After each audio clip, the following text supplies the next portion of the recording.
Let's return to the Middle East now. Israel has recalled its ceasefire negotiating team for consultations after Hamas submitted a response to a proposed Gaza ceasefire deal to mediators. Joining us via Zoom is Professor Yossi Mekelberg. He's a senior consulting fellow for the Middle East and North Africa program at Chatham House. Good afternoon, Yossi. What do we know is included in this ceasefire that Hamas has responded to? Good afternoon. I think, we are edging closer to a ceasefire, but there are still issues, for instance, the kind of areas that the Israeli security forces, the IDF, will still remain in Gaza. Who is going to provide the humanitarian aid, considering the complete disaster of what's known as the Gaza Humanitarian Foundation, that Israel providing humanitarian aid, which failed miserably. What corridors Israel will maintain its forces? What happens by the end of the ceasefire? Is there going to be, in the meantime, negotiation to end of war? The issue of whether it's going to be only a partial agreement of release of hostages. We assume that there were 50 hostages. The assumption is 20 still alive. Some talk about only 10. The list of 10 will be released. There is demand, definitely in Israel, from the families that all 20 will be released in this stage. So those are still issues that need to be ironed out. In the meantime, we are seeing what is dubbed walking corpses in Gaza. That's according to a United Nations agency, saying they have 6,000 aid trucks ready to enter, but they are not allowed to enter. We know, sadly, according to the health ministry in Gaza, there's been another 2 deaths, people who've died due to famine and malnutrition, and this has brought the total number of people dead because of hunger to 113. I think to think that in the 21st century we see people starving to death is completely unacceptable. And, whatever Israel has the right to go after Hamas, considering what happened in October 7 and the massacre then, there was no justification either to target civilian population, to treat them as collateral damage, and not to ensure their well-being.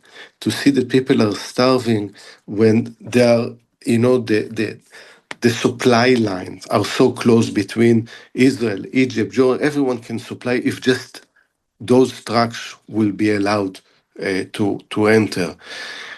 Obviously, this is terrible tragedy for Palestinians, but it shows for me that the Israeli government and the Israeli IDF, it's losing its judgment, its moral backbone, if it allows to something like this happen. This should have been also for Israel's own interest. They should have prevented and thought through from the beginning. And I think since it doesn't happen, is whatever the objective of the war is for the international community to come in as the strongest possible way to ensure that food, medical help, health is back in Gaza. I think one of the things that, again, was also self-defeating for Israel, it's attacks on UNRWA, the only organization that had the capacity to provide humanitarian aid on levels that are currently needed. How do you achieve, I suppose, a united response from literally the global community when, for example, according to reports less than half an hour ago, is that Israel is preventing the United Nations from verifying the aid that is awaiting distribution within Gaza?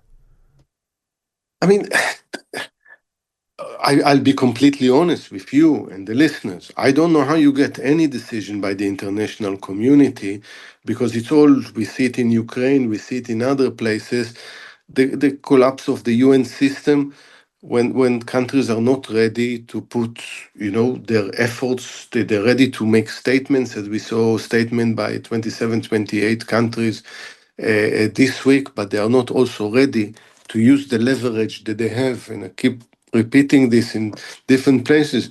the countries that make these statements are not ready to put their power and influence, the leverage that they have in their relations with Israel, in order to ensure that this is going to happen. I think first and foremost, we would like to see the United States, because we know that one phone call from President Trump can make a huge difference, but it's also the European Union, other countries that signed, Japan, New Zealand.